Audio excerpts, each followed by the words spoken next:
It was presented as a necessary war, but many people still ask the same question today. Was that really the whole truth? In 2003, the United States, along with its allies, launched an invasion of Iraq. The justification sounded urgent and serious: weapons of mass destruction, global security, and the need to act before it was too late. Government spoke with confidence. The message was clear: this war was about protection. But as the years passed, doubts began to grow. No stockpiles of those weapons were found. The situation on the ground became more complicated, and slowly, a deeper question started to take shape. What were the real motives behind the Iraq War? To understand this, we need to go back before 2003. The relationship between Iraq and the United States had already been tense for decades. In 1990, Iraq invaded Kuwait, triggering the Gulf War. A US-led coalition pushed Iraqi forces out, but the conflict didn't fully end there. Instead of removing Iraq's leadership at the time, the focus shifted to containment. Sanctions were imposed. No-fly zones were enforced. Inspections were carried out to monitor Iraq's military capabilities, especially its potential to develop weapons of mass destruction. These measures continued throughout the 1990s. At the center of all this was the Iraqi government, under Saddam Hussein. For the United States and its allies, Iraq was seen as a potential threat, not just because of past actions, but because of what it might do in the future. Then came a major turning point. In September 11, 2001, the September 11th attacks changed global politics almost overnight. The United States shifted its focus toward what it called the War on Terror. Security became the top priority, and attention turned toward countries that were seen as potential risks. Iraq was soon included in that conversation. Officials argued that Iraq might possess weapons of mass destruction, chemical, biological, or even nuclear. There were also claims about possible links to terrorist groups. These claims became the main public justification for war. The argument was simple: waiting could be dangerous. Acting early was presented as the safer option. But not everyone agreed. Some countries supported the invasion. Others opposed it. Debates took place at the United Nations. Questions were raised about the evidence. Inspections were still ongoing, and many argued that more time was needed. Despite this, the decision was made. In March 2003, the invasion began.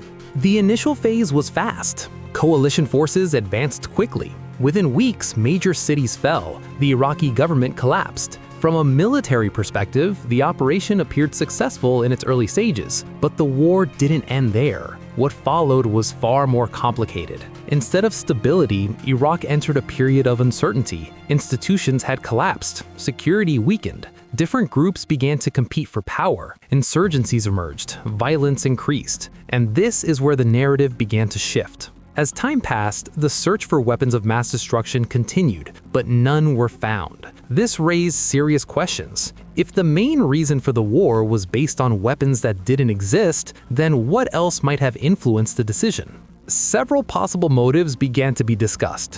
One of them was strategic influence. Iraq sits in a region that is geopolitically important. Having influence there could affect regional dynamics, security policies, and global positioning. For a global power, this matters. Another factor often mentioned is energy.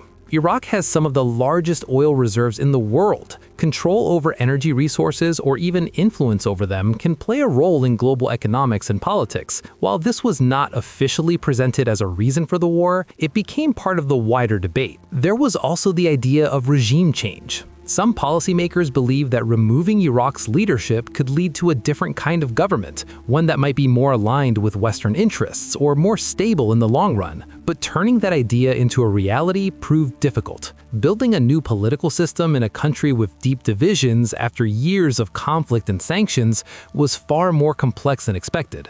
Another layer to consider is perception. After the events of 2001, there was a strong emphasis on preventing future threats before they could emerge. This led to a more aggressive approach to security, one where potential risks were treated as immediate dangers. In that environment, decisions were made differently. But even with all these factors, the full picture remains complex. Wars are rarely driven by a single motive. They're shaped by a mix of intelligence assessments, political pressures, strategic interests, and global context. The Iraq War is a clear example of how all these elements can come together in a way that is difficult to fully understand from just one angle. What we do know is the outcome. The war led to long-term instability in Iraq. It changed the balance of power in the region. It influenced global politics for years, and it raised serious questions about how decisions are made at the highest levels. For many people, the biggest issue wasn't just the war itself, it was trust. Trust in the information that was presented, trust in the reasons given, and trust in the idea that such a major decision was based on accurate and complete evidence. Looking back, the Iraq War remains one of the most debated conflicts of the 21st century, not just because of what happened, but because of why it happened. So when we ask about the real motives behind the Iraq War, there isn't a single answer. There are multiple layers, some clear, some uncertain, some still debated, and that's what makes it such an important story. Because it reminds us that in global politics, the reasons presented at the beginning of a war are not always the full story.